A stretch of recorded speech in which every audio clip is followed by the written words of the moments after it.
Rich, what's going on, man? Welcome to the Dad Edge. Hey, thank you so much, Larry. It's great to be here, man.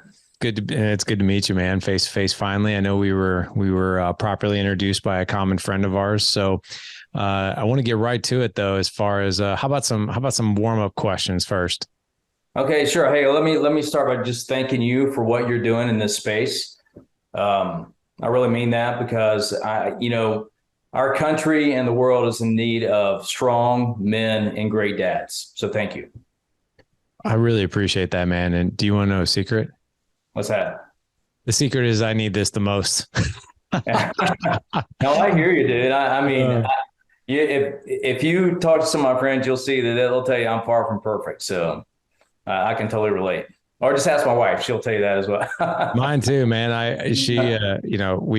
I joke about this a lot, but I think it was like growing up, it was like the hair club for men. That guy, he's like, I'm not just the president and founder, but I'm also a client. That's But right. man, I do this work because I need it most, and I do the podcast too because like I'm a lifelong learner, and I'm excited about what we're going to learn from you. But as far on leadership and raising five children and being married now for 30 plus years. There's a lot we're going to cover, but I want to start off with just some layup questions and just get to know who Rich is and maybe even little Rich growing up. But like, what was your go-to sport growing up? I played football through not all my high school career, but a little bit. But I played basketball all the way throughout. But I was in church league, so I wasn't this like crushing it athlete. I was a little guy, but I was a scrapper. So and that can kind of define me, in my life. But I really like basketball. Like I played 2 seasons of soccer when I was a kid. Um, I love sports now. I'm a fan. I love college football and I watch NFL a lot of Sundays, not everyone. So big Titans fan and UT Vols. But yeah, those are probably my and I'm a baseball fan, and that's probably I didn't play a lot of baseball as a kid, but I coached my son, two of my sons in ball. Throughout their childhood. So that was a lot of fun doing that. Very cool, man. So you're into just about every sport, which is pretty cool. Yeah. Growing up, though, I mean, obviously your rank was very high in the military, but growing up, I mean, is that something you want to do, or did you want to do something else growing up? Yeah, my father always instilled in us, my brothers and I, a sense of giving back and a sense of service, and he always presented that the military was a great way to do it. It was a great place to lead, and that we needed strong leaders in the military. And when I initially got interested in the military, you see various things that Hollywood puts out, whether it be Rambo or Top Gun. But I was attracted to the Marine Corps, and that took me to ROTC, Navy ROTC. I started doing some cruises as a midshipman. I went to the University of Memphis at the time, and bottom line, long story short, I ended up becoming a surface warfare officer in the Navy. Came in 1992, and then just recently retired. So that was kind of my a bridge history of how I got there. Very cool, man. And so this beautiful life lesson of giving back. Why do you think was your dad in the military? He was not. Okay. He just always. I mean, I would call my dad a patriot because I mean he was very much in tune with the value that the U.S. brings on a world stage and the freedoms that we enjoy here in our country, and he very much instilled that in us. And he was a big fan of Ronald Reagan, and he just really instilled us, hey, this is something special and it's worth defending and it's worth protecting. And I'll tell you, I was really attracted to the military, even from a small age. I mean, he was always reading because for instance, my granddad on his side was a World War II vet. So my dad was always studying history. Matter of fact, that's what I studied in college, and I was a student of history, particularly World War II history, and I was captivated by it. And I think that's another thing that drew me to service, and all young men have a little bit of that in them, where they get that warrior edge in them, and it was just a good way to go and give back to the country. So I never had a doubt. I'm like, I'm going to go in the military. And you mentioned brothers. How many brothers do you have? So I have an older brother and a younger brother. Yeah. Did they both go in the military as well? So my older brother was a member of the Guard. He retired from the Tennessee National Guard, and then my younger brother actually went to seminary and now works part time at a church in Nashville, and also works for the city of Nashville. So he never went in the military, but they're very much aligned with my worldview and very much appreciate the country and what we have here in America. So you were the middle brother, right? I was the middle child. Were you the most competitive by chance? Yeah, I would say I was, because like I said,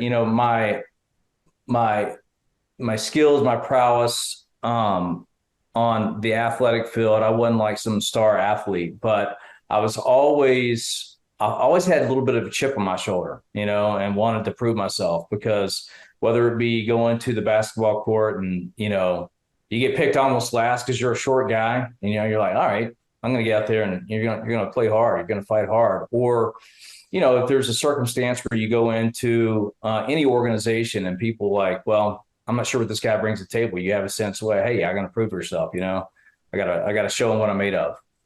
So I think that's a little bit how I was wired, and I definitely competed with my brothers in that regard.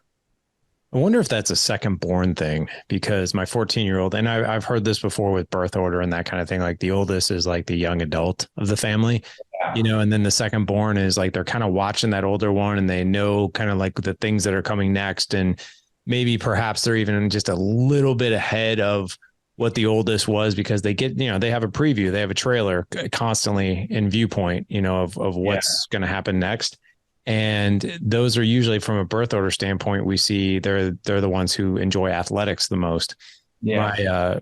Just some of the adjectives you use to describe yourself remind me of my second born and some of the things that I've heard about, other guys' kids and that kind of thing.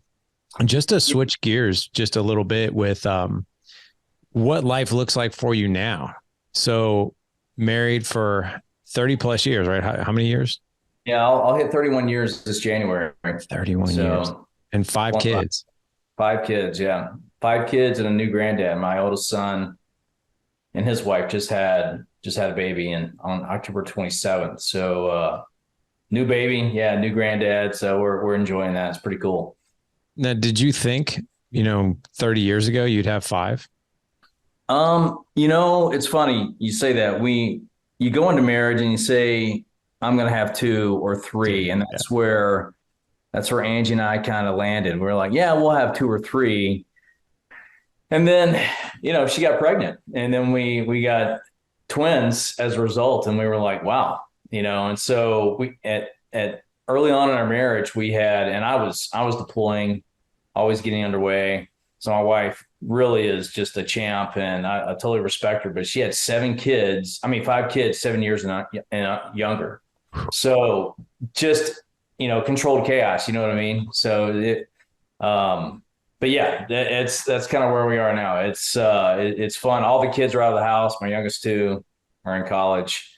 I got a son in Ranger School, and then his twin sister is in University of Tennessee, but everybody's kind of out of the house now. So we're new empty nesters, Wow. Yeah. This is like the next chapter, let me ask you this, because I'm just genuinely curious myself. So number one, I have no doubt that when you tell people you have 5 kids, they're like, wow.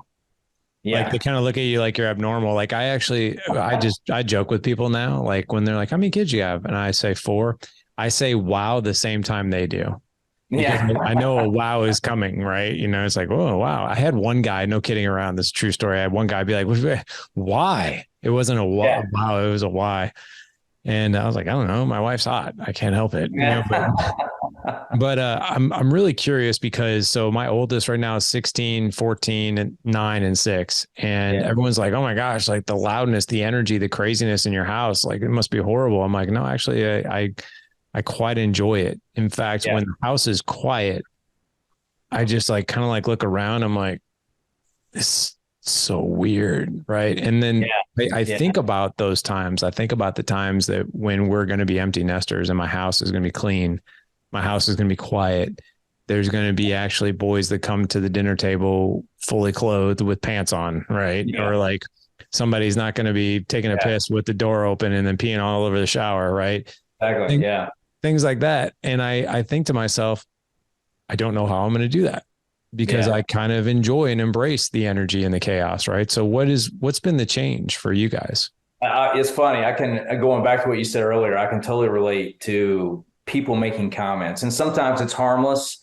It's five kids, like you get, hey, do you know what causes that? And you're like, yeah, Yeah, I do. Thanks. yeah.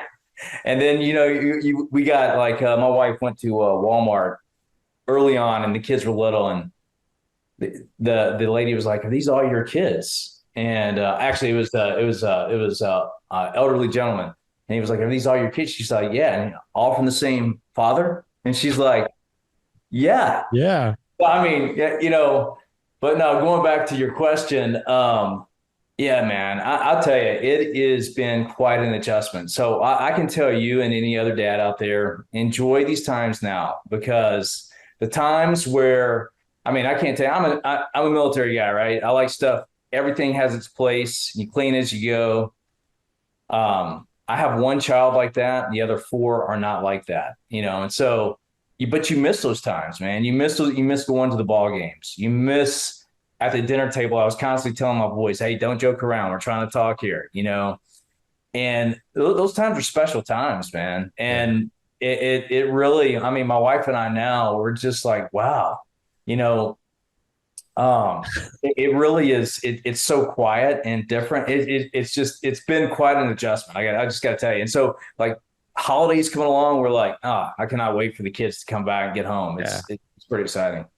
Dude, that's so cool, man. And I love the reason I laugh is like the dinner table thing. So like my 16-year-old man, he's like the impersonator. Like Yeah. he can impersonate every single person in the family. And I kind of like this was literally just 2 nights ago. I was like sitting back and I was like, God, boy. I was like, guys, look at this. Like, look at how the 9-year-old is sitting. Like, look at this. Like, no one's eating over their plate. Like, crap is just falling on the floor, and like people are talking over each other. And then my 16-year-old starts impersonating like my two littles, my 9 and 6-year-old, and like literally, so he's got like, and this is a true story. He's like kneeling on his seat. And he's like, the seat is like over here to the right. So those of you guys watching us on YouTube, you can see this like over here to the right. And his whole body is like angled over here. And he's like eating this cupcake and his plate's way over here. And just crap is just falling. And he's like laughing and spitting as he's laughing. And I was like, oh my God, that is so true. And I was like, what? Like people can't even sit on their rear ends sometimes at dinner. It's just, but it's so, there's a part of it that's like, oh my God, this is so annoying.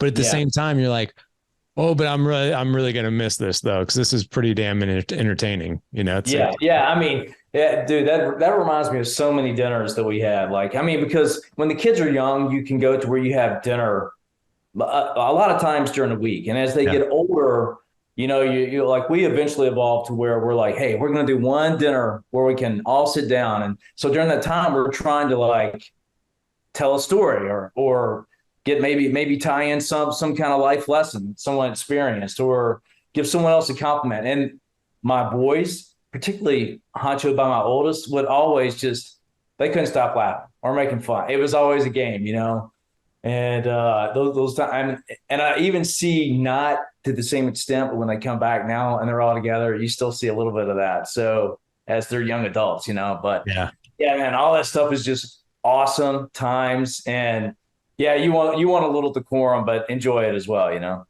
Yeah, you got to. Otherwise, it's just going to be miserable. So, but exactly.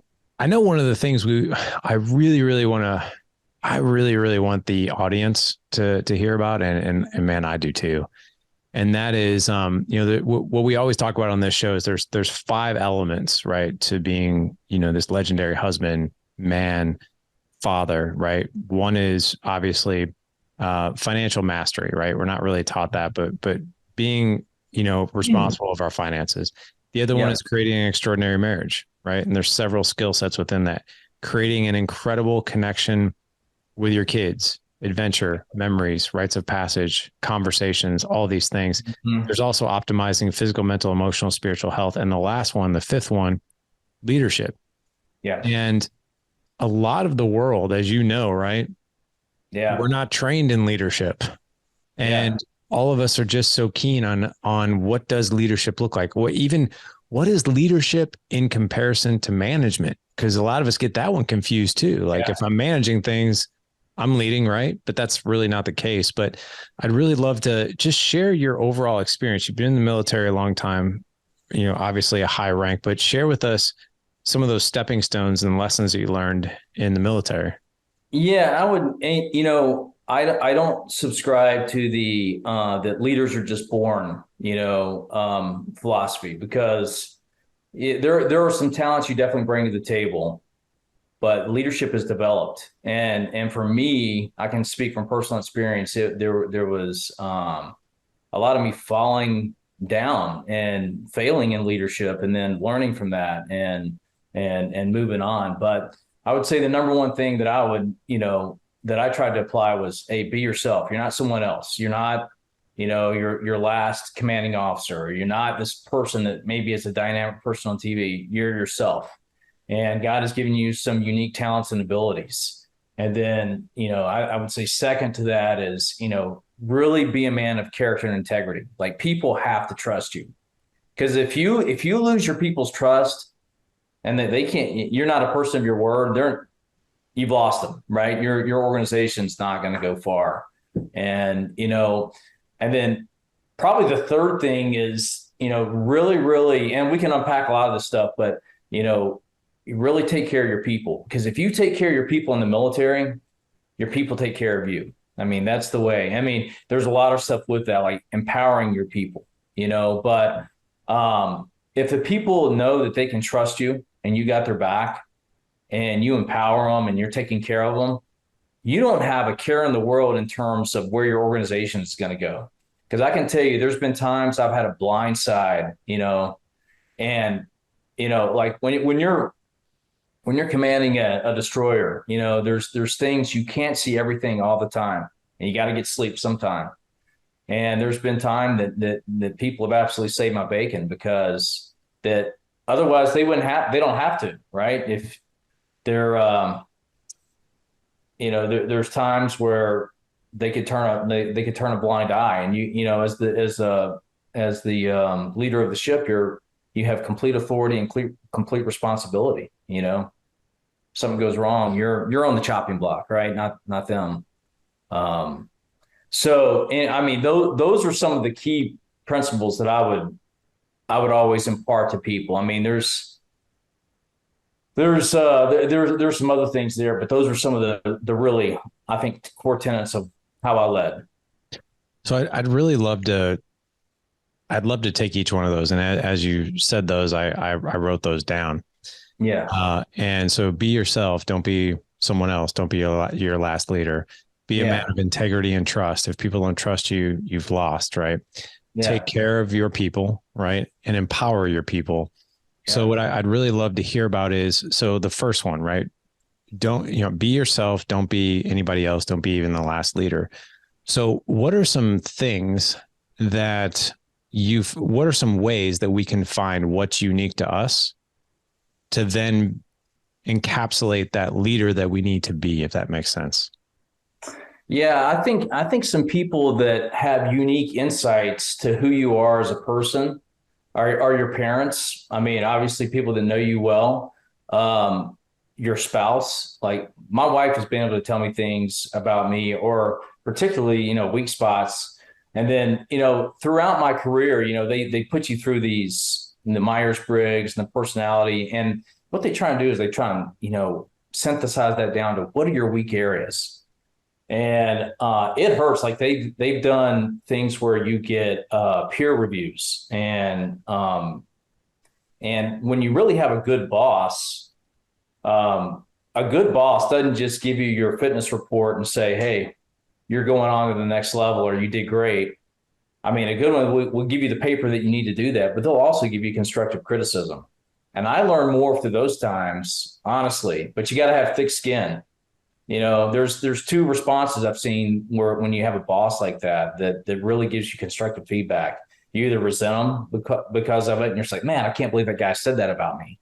Or you're like, okay, I got to take that on board. I got to learn from that, And sometimes that's hard. Sometimes if you're told, you have a particular, a weak area, it's hard to take on board, but it's very instructional. Yeah. So really perhaps understanding what you're good at and also really understanding what you're not so good at. A lot of people like to avoid that.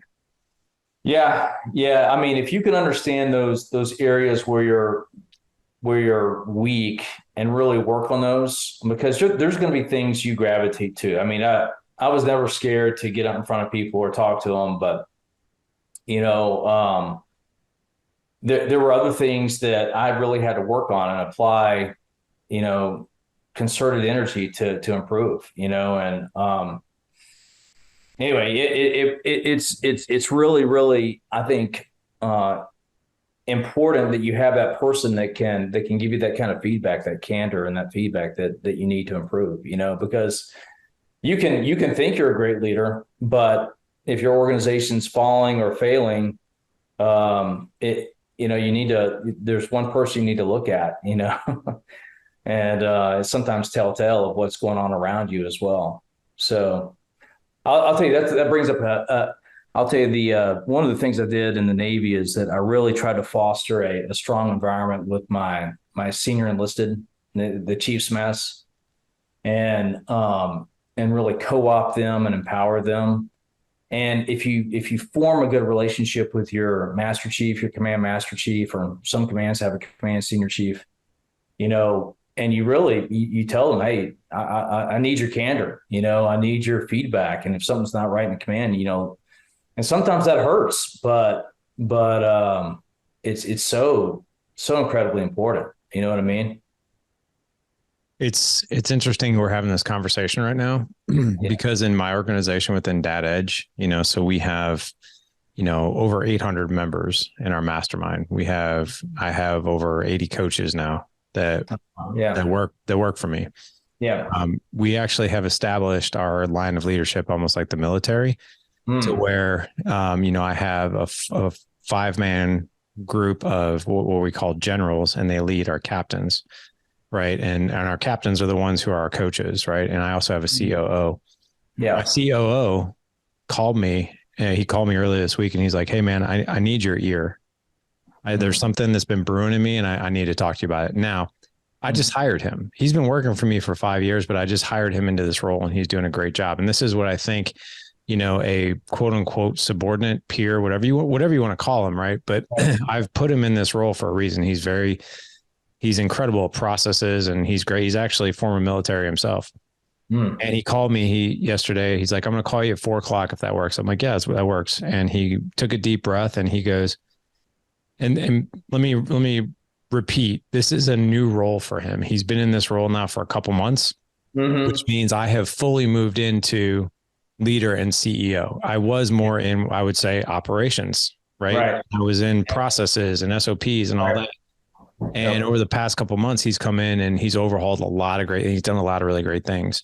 And I've had my finger on every single thing. Right. And I'm in it. I'm in the operations. I'm doing this, doing that. I'm answering, I'm doing things I shouldn't be doing. And he sat me down over the phone yesterday. He goes, I need to speak very bluntly to you. And I'm like, okay.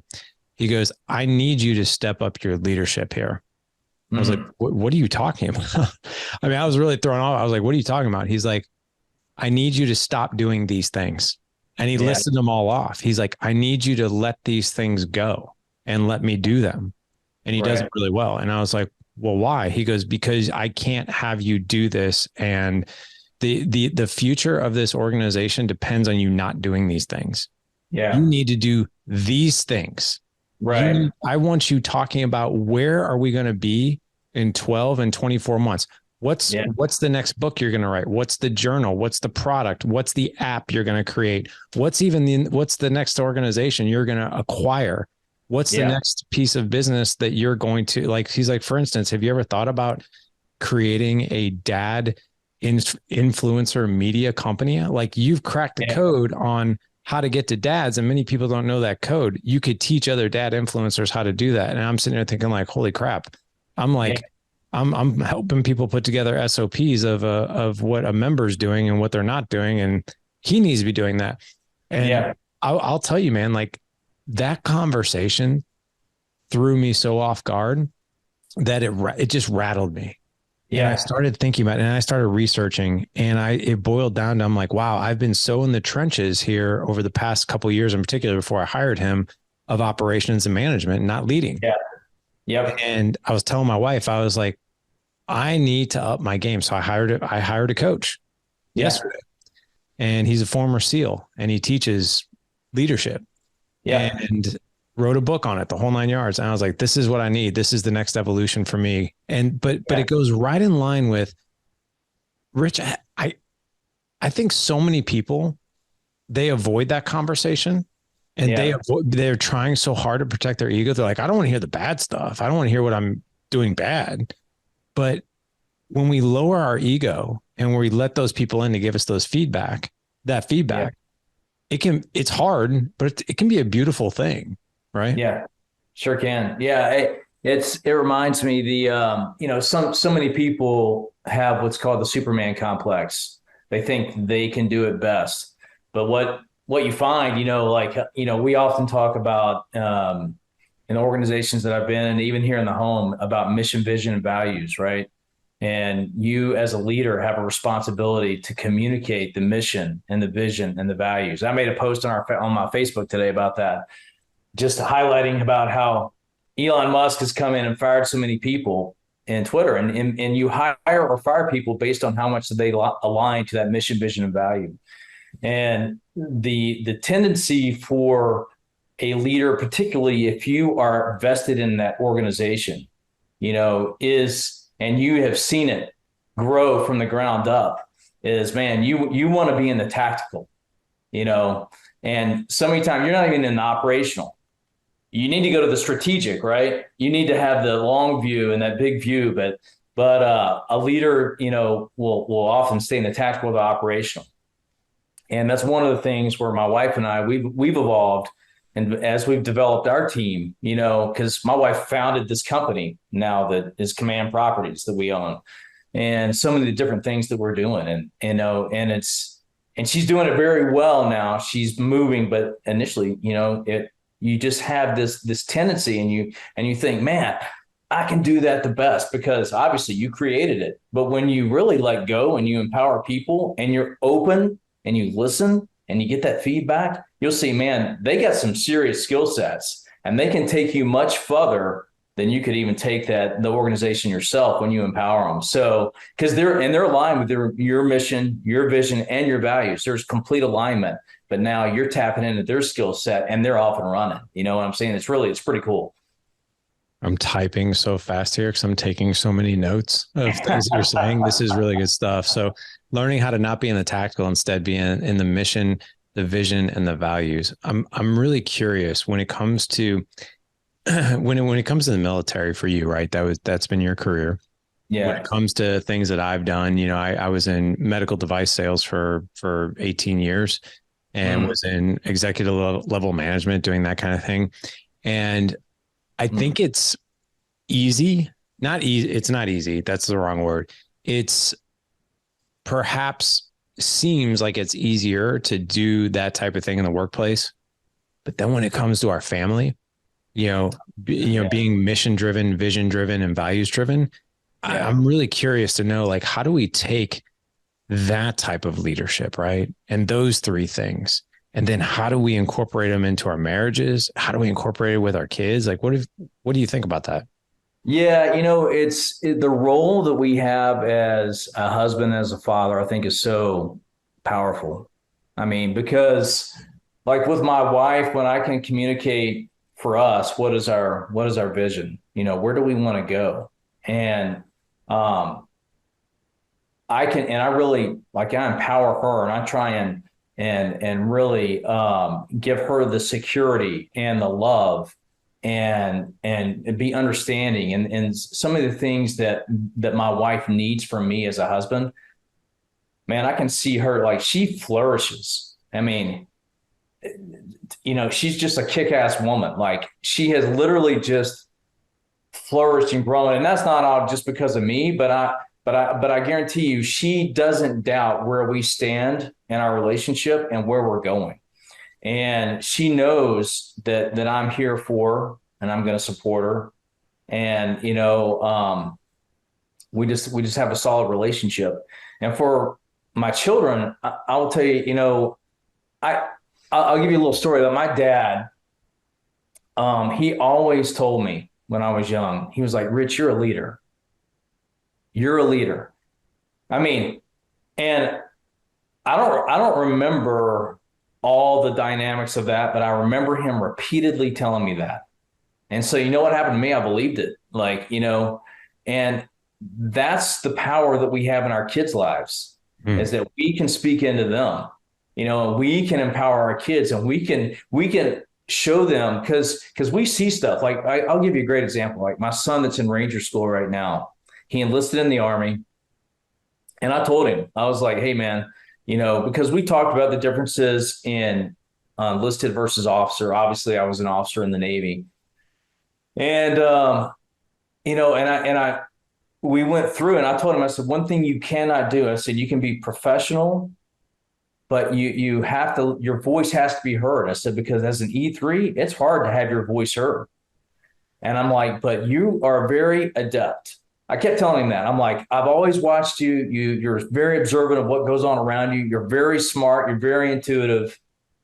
And so it was funny. He told me, he was like, Dad, because they get these peer reviews in Ranger School. He was like, Dad, he goes, it was funny. He goes, I was a better leader than I ever chalked up myself to be. He goes, all that stuff you were telling me is so true, and, part of that obviously was how I performed, but that was also a result of those one-on-one times that I had with him all throughout his childhood, growing up through the teenage years, and it matters what we say as fathers. You can't lose your temper and call your kids stupid and don't think that won't come at a cost.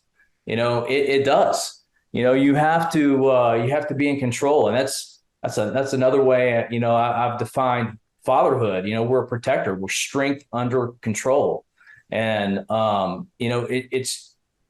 it's so important that the kids see that strength and they see that resilience and they see that grit. Even your daughters, because my daughters have now responded. And they are resilient and strong, and they are leaders. And it's just so many of those things that my wife and I both have tried to impart to our children over the years as they grow up. Does that make sense? Totally. Yeah. Especially, and I love that. I actually wrote that down, which is a protector is strength under control. But the other thing too is your dad, he spoke these words into you and you believe them. One of the things that we always say is that, our kids' inner voice will usually be the outer voice that we use with them growing up. Yeah. So if we spoke to them in certain ways, maybe even, and I'm not saying that there isn't a time and a place for tough love and discipline and all that. I'm not saying that. I mean, we're not supposed to, not everything is fluffy and sunshine, rainbows and unicorns, right? That's right. But at the same time, it's pointing out things that you see through an appreciative lens, which, by the way, what a lot of people do is they ignore that. Not necessarily ignore that, but it goes unsaid. It's kind of like, hey, no news is good news. Okay. Like, yeah, but I'm going to point out the things that you're doing wrong. Yeah, exactly. Yep. Right. Yeah. Right. Yeah, it really is. It's just what my father gave to me, that gift. And my dad battled. My dad was not a perfect dad, but he did many, many things right, and there might be some guys out there saying, well, I didn't have a dad, or they're like, my dad was abusive, or, well, and I'll tell you that our Heavenly Father speaks things about us that we can turn to and we can grab onto. And I really believe that because we're fearfully and wonderfully made. He tells men to act like men in the scriptures and to be strong. I mean, there's so many times in the scripture you're told to be strong and courageous. I mean, those kind of things right there, you can take hold of.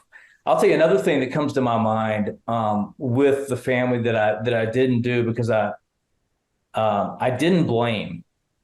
You know, if you're leading your family or leading an organization, one thing that will set you down a bad path is if you blame other people.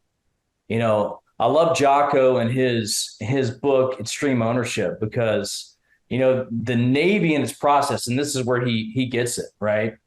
But the Navy, if you have some kind of incident that happens, a helo goes in the water, or even something minor, you have an collision with a pier as a ship is coming alongside the pier.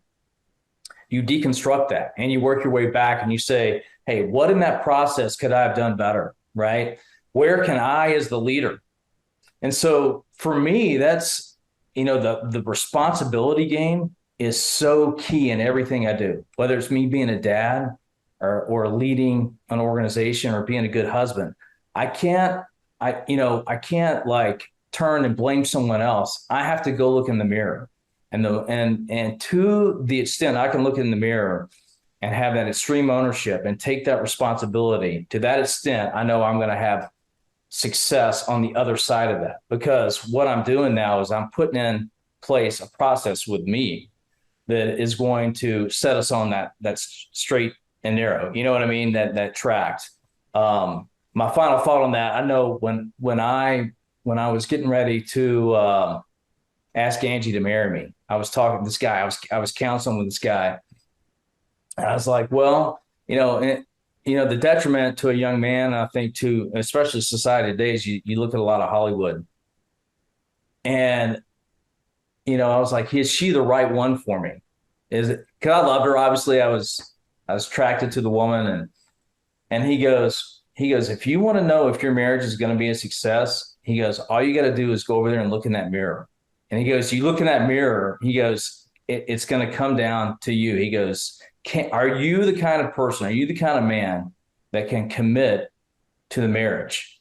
And a marriage is a model of how Christ loves the church. He loves it unconditionally, right? And so we're called as husbands to love our wife unconditionally. And it's just really, it's been, I will tell you, it's been a foundation for me, is if something hadn't gone right, I just got to go to the mirror. What does the mirror look like? So, and here's why I asked this question. Yeah. I think as we look in the mirror as men, and this is not to insult men, because we've all been there. Yeah. But number one, do I want to go to the mirror? No, I'm not so motivated to go to that mirror. Not always. And if I do go to the mirror, am I really going to be honest with myself? So I'd really love for you to share, how can we be the most authentic, real, raw, imperfect, and really take a good look and say, all right, where am I at? Yeah, I will tell you that reflection, it's hard. And the times where, and I've always stressed this with my kids, be responsible and act responsible. And, when you do that over a lifetime and you do that with your wife, the second you're not responsible, you're not taking responsibility, you'll hear about it. And it stops me right in my tracks, because, that's the desire of my heart, right? My desire is to really follow after God, be a man after his heart, and to be the man he's called me to be with my wife and kids. And that doesn't mean that, and I don't want anybody to convolute, I'm a man of faith, but that doesn't mean that I'm going to go weak on anything. If anything, I think that girds us and makes us strong. Yeah. So, as I look in that mirror, and I've heard other leaders, I've had people in the Navy, leaders I work for, they'll tell you, don't apologize. And, but there's definitely a call for, like, when I've done stuff wrong with my kids, especially you learn a lot when you raise kids, when you raise 5 kids. And how I raised my oldest son, though the values were the same, how it played out on a day-to-day, I was much more strict with him. Like he got many more spankings, and and so I had to go. And even today, I tell him, I'm like, Rich, I'm like, man, there's so many times I failed as a father, because I'll tell you, my heart was the intent was good, but was pure, but it didn't always play out like it should have. But number one, I've tried to be humble enough where I can go back to my wife and take responsibility, even if it's not all my fault, and ask for forgiveness. And trust me, Larry, it's not always that clean, you know, you know, but that's what I strive to do. And the same with my children is that there's been times where, I mean, you have to put a stake in the ground and you have to, there's a line you won't cross. And when I see my kids kind of going off the reservation with regard to values, or, you call them back in, but the times that I make mistakes, I try and set them down and say, hey, I made a mistake here. I was wrong. I was probably not open to that. Maybe I should have been. Maybe I need to consider your perspective a little bit more. And, and it's just working through that. And I think with that comes a level of being authentic with your kids, because they know that, you're admitting to mistakes. And even when when I was in command, both, I mean, if someone, if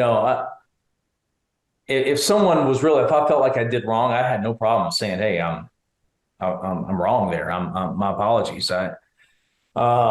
I don't think it diminishes you as a leader. I don't think it diminishes you as a husband or a father. And I hit on that because men can be very prideful, and to come off that and swallow your pride a little bit and say, I'm wrong, and to sometimes just to listen. My biggest problem has been running my mouth and telling my wife what to do or telling my kids what to do. And sometimes I just need to listen. And I think that can convey a lot of authenticity as well, when you just listen and they'll see you really care. You know what I mean? Without a doubt. I think I just saw this video that Simon Sinek did, and it was incredible. And Simon Sinek just has this incredible way of just really hitting home a lesson or a point in just such a great way that lands well. And he talked about that very thing. He's like, if you want to be a better leader, be a better listener. And when I say be a better listener, that doesn't mean remain quiet and think about the next thing you're going to say. Yeah. Really allow the other person to talk and let them know how much they were heard. And I look back at some of the most amazing mentors in my life, and it was always an incredible two-way street of conversation where I really did feel heard. And, my manager at the time, my leader at the time, whoever it was, and I'm thinking of a couple of them right now. And I also remember the ones that did the opposite, and it felt like total crap. And that's where, if I'm going back to some of the things I jotted down here, which is, the trust, be a man of integrity and trust. If you don't, people don't trust you and you've lost. And I remember like these, really powerful leaders or like these managers, and they wouldn't listen to a word that I said, which actually really it really interrupted the trust that I had with them, which I didn't really give them a whole lot of credibility anyway. Yeah. I really want to go back to something you said here, because I want to make sure people heard it. I don't know about you. Sounds like you really grew up in a good home. I grew up in a home where I'm right, you're wrong. I'm the parent, you're the kid. Even though I knew, like, but you got drunk and wasted last night and called me names, like that wasn't right. Things like that, things that really did happen. Yeah. And there was never any ownership. In my house, it's the same as yours, where I look at a mistake that I made as, and this wasn't always so, I would say that probably the first 10 years of my marriage and with kids, it wasn't like this, but the last 10 years have been this way, is I made a mistake. This is a tremendous opportunity to show humility, to show ownership, and to tell them and to show my kids I'm a human being. Right. And here's the really cool thing. And I always did this because I'm like, I'm going to raise these kids in an environment where I am not always right. I'm going to be right, a decent amount of times, but there are going to be times I'm going to mess up and they're going to know it, and I'm going to own it. Right. What I can tell you, especially with my 14-year-old and 16-year-old, and now the 9-year-old too, is that, man, there's no fluff in them owning their own mistakes, which blows my mind. Yeah. Like I bawled out my 14-year-old for leaving trash on the ground. Now, a lot of other kids, I hate when he does that. And he just looked at me, he goes, "Yeah, that was me. Yep. Total ownership. No excuses. Yeah. That was me. I'll clean it up. I will be better about it. I am sorry." And I see these other kids, or I hear these other stories of like, "Oh, it wasn't my fault," or "I forgot about it," or "I did this," or "I did that." Yeah. Blame. Right. And I think that we really learn that, from our parents. And I think that that's a true sign of leadership is, can you own it? Right. Yeah. It was really it was interesting for me as a dad to take similar lessons with my children that you're describing, and see and contrast that to what I was seeing in the Navy with some of the young sailors. Because, you get sailors, some are as young as 17, but the average is 17 to 20, right? And you have NJP authority, non-judicial punishment. And when they usually come to see the captain, it's like the chain of command is saying, "Hey, I'm done, man. Captain, you got to take care of this person." And we have a couple of options. You can either take their pay or take their rank. And guys would be dead to rights on something, and the guys that would come see you were almost always those young men and women who could not take responsibility. It was blame, excuse, blame, excuse. And you really do your kids a disservice if you don't do what you're talking about, where your kids, it's an environment, it's just what they do. They own up to their mistakes. There's no excuse. Hey, I'm going to do better next time. I realize it was a mistake, and you move on. You put it behind you and you move on. Yeah. And, I love what you're describing, because, you really, you set your kids up for success for the long haul when you're doing what you're talking about. I agree. I have one final question for you. And speaking of being a man of my word, so I promised my wife that I would be done by 12:15 today, because we have a date day, and she's like, "Does 12:15 mean 12:30?" I was like, "No, it means 12:15." So I need to keep my word to her. But I do have, and I'm genuinely curious about this myself, because Rich, I'm still trying to figure this one out, like the balance and the dichotomy of it. So the question that I have, and I'm actually pulling up something here in the background because I want to read it to you. Okay. Last week on the podcast, I interviewed Kirk Cameron. Now, obviously, he's a very faith-based, incredible spiritual man, right? So every now and again, when I have somebody like him on, I'll post it on social, and I'll be like, "Hey, just locked in a interview with Matthew McConaughey or Kirk Cameron or Kurt Warner, or who else? Wait, what would you ask him if you were me?" And I always get these beautiful variety of questions. And one of the things that I want to cover with you is, how do we lead our wives, and the dichotomy and the balance of leading our wives. And I just want to share a comment that one person, out of 100 comments, there's always going to be one hater, one person who's going to bring up something, right? Yeah. This guy goes, when I said I'm going to be interviewing Kirk Cameron, would you ask him if you were me? Please ask him about these ridiculously misogynistic quotes of his. The role of your wife in a relationship is to be submissive to her husbands. Wives are to honor and respect and follow their husband's lead, not tell them their husband how he ought to be a better husband. Total BS. That's this guy's comment. So I share that because when it comes to even the quote, when I say we need to be leading our families, leading our wives, many men, I think, will take that as, well, I'm the boss and you are not, right? And I call the shots here. And some men are of the belief of like, I'm going to lead you, but I'm also going to empower you.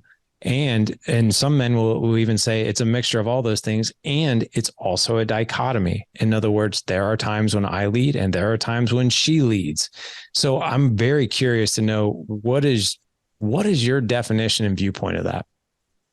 Well, so a little bit about, if you knew my wife, she's a very strong woman.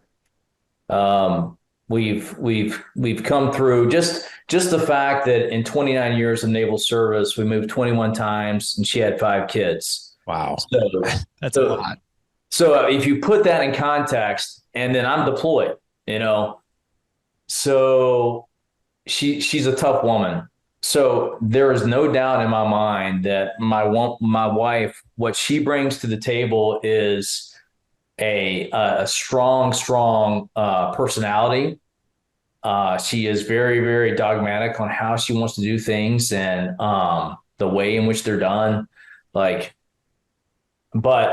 she still needs me to, number one, provide spiritual leadership. And I'm just telling you the dynamic with us, right? Yeah. This is not a carte blanche for everything, but I will tell you, men would be well served if they could really step up and lead. I don't blame her. I lead her. I try and set the example for the relationship dynamics that are there. I try and give her love and security. And, my wife's not this like a touchy-feely, some people are more physical touch on the love languages, right? That would be me. I'm more that way than she is. But I really try and lead her by giving her that sense of security in the relationship. I try and build her up with my speech, and I try and paint a vision for her for where she needs to go. So that's one aspect of the leadership. When it comes to decision making, there are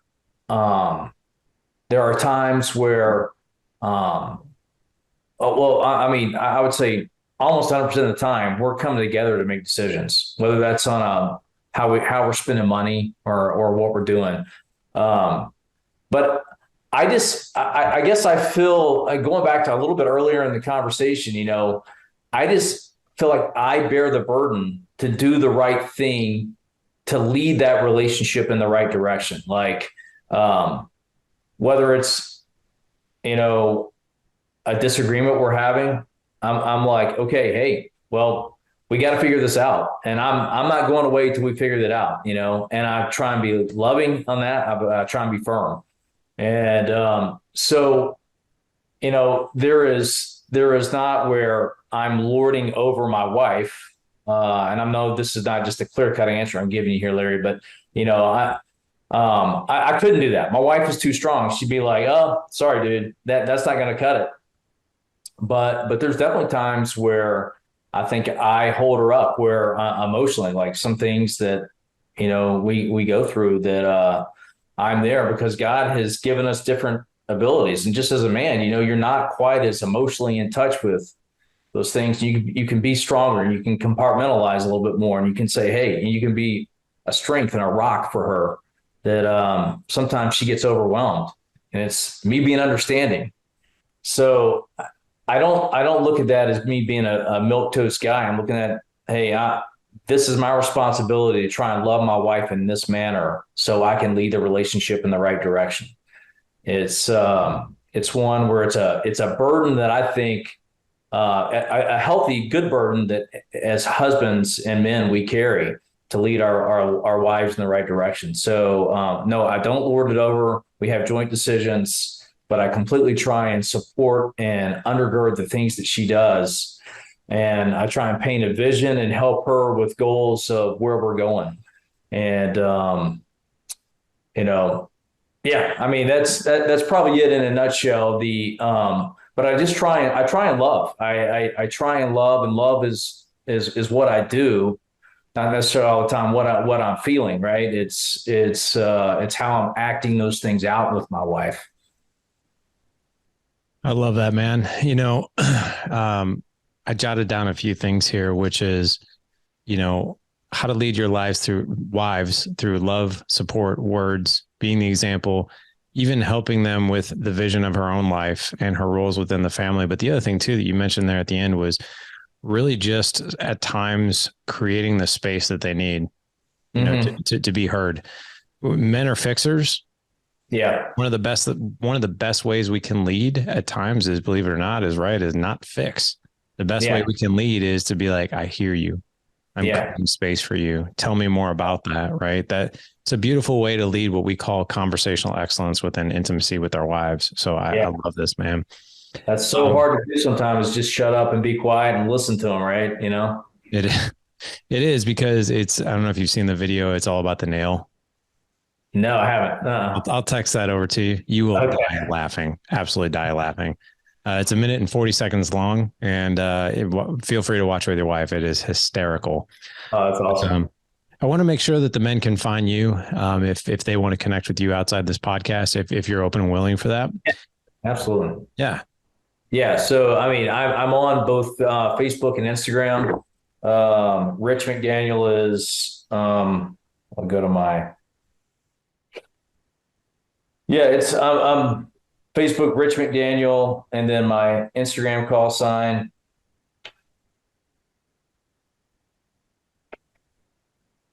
You might have to edit this, Larry, because No, you're good.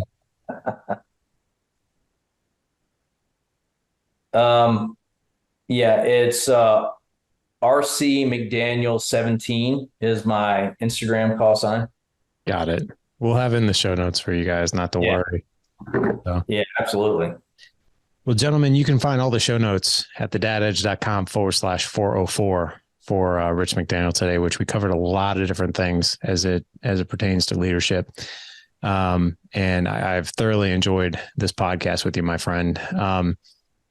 I want to make sure that all the gentlemen can find you on your Facebook page as well as your Instagram handle. So we're going to have that in the show notes, like I said, guys. So not to worry. Rich, this was awesome. Thank you so much for coming on today. Absolutely, man. It was my pleasure. I'm honored to be here, to be honest with you. And, you know, I've gotten to meet presidents, and I've had dinners with some kings, the King of Norway, and wow, some famous Hollywood actors. But, you know, and I've spoken commencement addresses and all the 9 yards. But, you know, I was coming on here. I told my wife, I'm actually a little bit nervous about coming on here. So, but this is great, man. I love what you're doing. Again, I'm happy to support anything you're doing. I'm a big fan.